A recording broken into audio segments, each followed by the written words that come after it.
Hello and welcome to my thought for the day. Today's thought for the day is based on Luke 12, verses 13 to 21. It's a parable of the rich fool. It's a short reading and this will be a fairly short thought, I think. So the passage comes pretty much right in the middle of Luke's Gospel. The first 3.5 chapters of Luke deal with Jesus' birth and Jesus' early years, including his visit as a 12-year-old to the temple where he questions the teachers and astonishes them with his understanding. And this part of Luke's Gospel ends with Jesus' baptism by John the Baptist and his 40 days in the wilderness being tempted by the devil. So that's the start. And then the book of Luke concludes with 3 chapters, chapters 22 to 24, which deal with Jesus' death and resurrection. And somewhere between those relatively short sections, there's a very meaty filling of some 17 chapters where Luke deals with Jesus' ministry and his gathering of the disciples, his miracles and his teaching. And there's this section which contains some wonderful parables like the Good Samaritan, which are not found anywhere else. And it also has the well-known story of Mary and Martha, and also today's reading entitled, as I mentioned, the parable of the rich fool. And it comes when Jesus is speaking to a crowd of many thousands of people who have come to hear his teaching. The passage is as follows. Someone in the crowd said to him, "Teacher, tell my brother to divide the inheritance with me."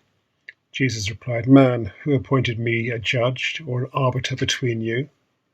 Then he said to them, "Watch out, be on your guard against all kinds of greed. Life does not consist in an abundance of possessions." And he told them this parable. The ground of a certain rich man yielded an abundant harvest. He thought to himself, "What shall I do? I have no place to store my crops." Then he said, "This is what I'll do. I will tear down my barns and build bigger ones, and there I will store my surplus grain. And I'll say to myself, you have plenty of grain laid up for many years. Take life easy. Eat, drink, and be merry." But God said to him, "You fool, this very night your life will be demanded from you. Then who will get what you have prepared for yourself? This is how it will be with whoever stores up things for themselves, but is not rich toward God." So where did that leave Jesus' audience? The person in the crowd who had a practical problem, who's angry with his brother. He might have had a legitimate grievance, we don't know, and Jesus expressly declines to act like a judge and refuses to declare who's right and who's wrong. But what the person in the crowd got instead was what seems at first sight to be another strange parable, Jesus criticizing a rich man for acting what seems to be sensibly. Surely if you have a good harvest, you need bigger barns. It makes sense to build those barns, to store the surplus grain and to provide for the future. What's wrong with that? And what's wrong with wanting to ensure that you're able in the future to eat, drink and be merry? A phrase I'd always rather assume came from Shakespeare rather than the Bible. The Bible is full of stories of people eating and drinking and fellowship together. Jesus' first miracle was turning water into wine at a wedding, and at the Last Supper he told us to take bread and to drink from a cup of wine in remembrance of him. I think the key to it lies in the words with which Jesus introduces his parable. He's asked to rule on an issue of inheritance, and he answers, "Watch out, be on your guard against all kinds of greed. Life does not consist in an abundance of possessions." This is not a story about someone acting prudently, it's a warning against greed. And look more closely at the text of the parable.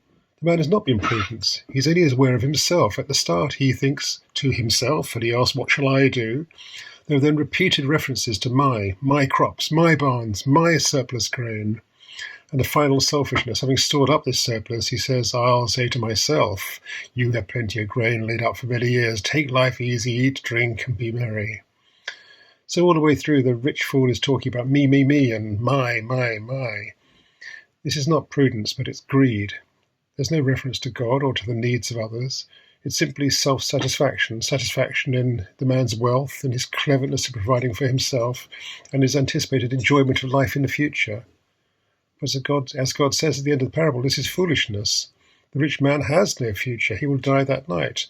And what use would all of these preparations and self-congratulation have been? So going back to the person in the crowd, the rights and wrongs of whose inheritance it is are irrelevant. On the other hand, it's not wrong to have possessions, but possessions are not what is important.